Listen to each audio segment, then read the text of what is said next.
கோலிவுட்டின் favourite ஜோடி சூர்யா, ஜோதிகா காதலித்து பல வருடங்கள் காத்திருந்து திருமணம் செய்து கொண்டார்கள். இப்போது மும்பையில் வசித்து வரும் அவர்கள் சினிமாக்களில் நடிப்பதில் பிஸியாக இருந்து வருகிறார்கள்.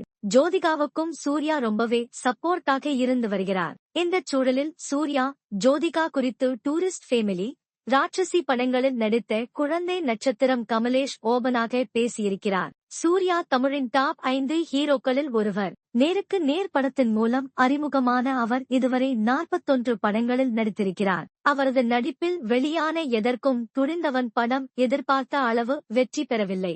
இருந்தாலும் அவர் தேர்ந்தெடுக்கும் கதைக்களங்கள் அனைத்துமே சமூக பொறுப்பாக இருக்கிறது என்று பலரும் பாராட்டு தெரிவித்து வருகின்றனர். எதற்கும் துணிந்தவன் படத்தை முடித்துவிட்டு பாலா இயக்கத்தில் வணங்கான் படத்தில் கமிட்டானார். முதல் ஷெட்யூல் ஷூட்டிங் முடிந்ததை அடுத்து இரண்டாவது ஷெட்யூலில் இருவருக்கும் மனஸ்தாபம் ஏற்பட்டதால் அப்படத்திலிருந்து விலகினார் சூர்யா. அதனையடுத்து சிவா இயக்கத்தில் கங்குவா படத்தில் நடிக்க கமிட்டானார். கங்குவா திரைப்படம் பல மொழிகளில் உருவானது. 3D தொழில்நுட்பத்திலும் வெளியான அப்படத்தில் திஷா பதானி ஹீரோயினாக, நத்தார் தேவிஸ்ரீ பிரசாத் இசையமைத்தார். சூர்யாவின் கரியரிலேயே அந்த படம்தான் அதிக பட்ஜெட்டில் உருவான படமாக அமைந்திருந்தது.